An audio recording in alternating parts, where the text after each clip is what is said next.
Hello, welcome. My name is Joe Torsicolo, talking to you live. Well, by the time you see this, it won't be live anymore from sunny but very, very cold Brooklyn, which is why I have my jacket on.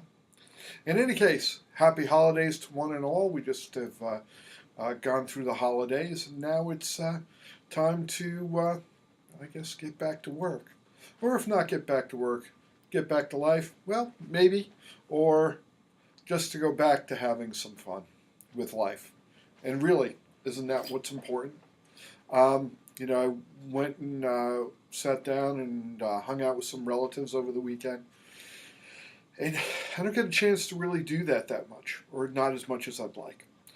And I was just sitting there saying, what's really important? What's really important?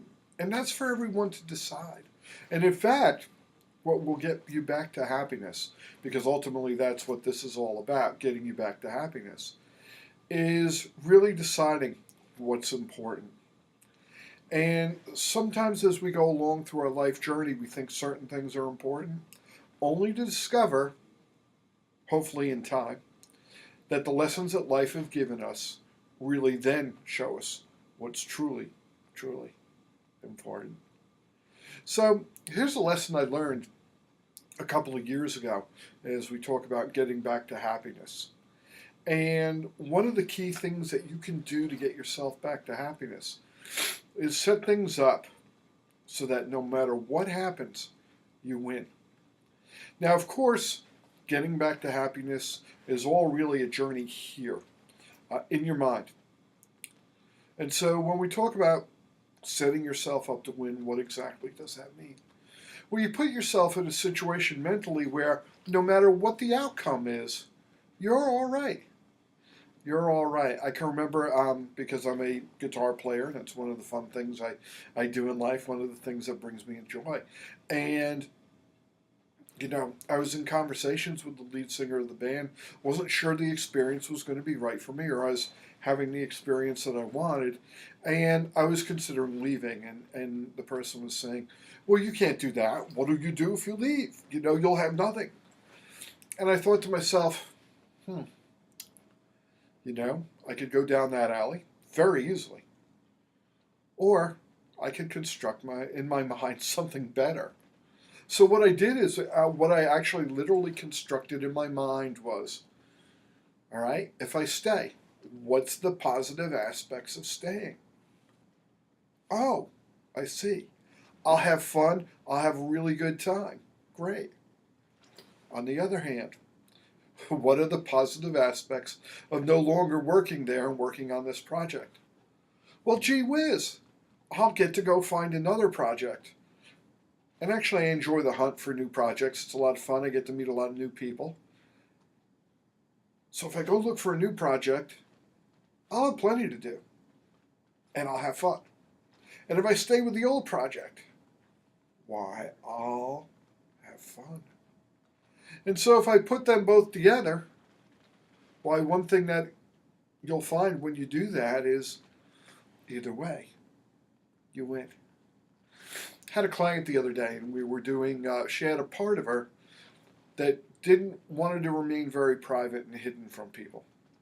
And then she had another part that wasn't, how you say, that wanted to reach out to the world and advertise what she was doing and become big, so to speak.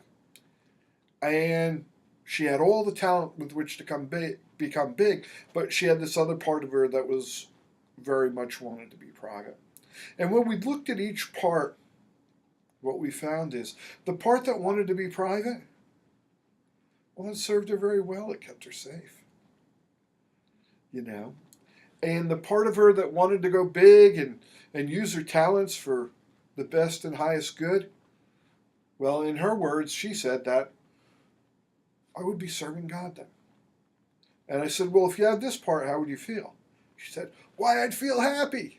And then I said, well, if you had this part, how would you feel? And she said, why, I'd feel happy. And I just said, well, just take a moment and put those two parts of you that want to feel happy together. And come up with a third alternative. Something bigger, and better that combines the best of being happy and being happy. Because no matter what, you win. Now some people say, hey Joe, you can't always have it that way. And I'm like, yes you can. I'll give you an example. I'm going to try something out. And if I don't get it, then I won't have it. But if I do get it, I'll have it. Sometimes it's about asking the right question. Well, if I get A, guess what? You'll be all right. You'll feel happy. Now, here's the other thing. If you don't get A, who will you have become in the process? What will you have learned? What will you have? And if you keep that perspective in mind, that whether I get what I desire or I don't, either way, I win. Because I will become more, and I will become more learned. I'll have more knowledge. I'll have some missed takes that I can always do over again. So I ask you to consider as you go through your life, set it up all in here, that no matter what you do, you win. So on that note, hey, I'd invite you, please reach out to me, www.joetorsicola.com. Send me an email. Let's start a conversation. I love hearing from people. I love talking about getting back to happiness. It's my passion. I just love it. And yeah, let's start a conversation. Doesn't mean you have to come in and see me. But if you're not as happy as you want to be, you should go in and see somebody. So what the heck? Might as well be me. And you can email me at, and go to www.joetorsicola.com. You can email me from there. The other thing you can do is you can hop on our email list. You'll be the first to know about these blogs, and hopefully they're good for you and they serve you. Hey, all the best. Love and light, huh? Take care.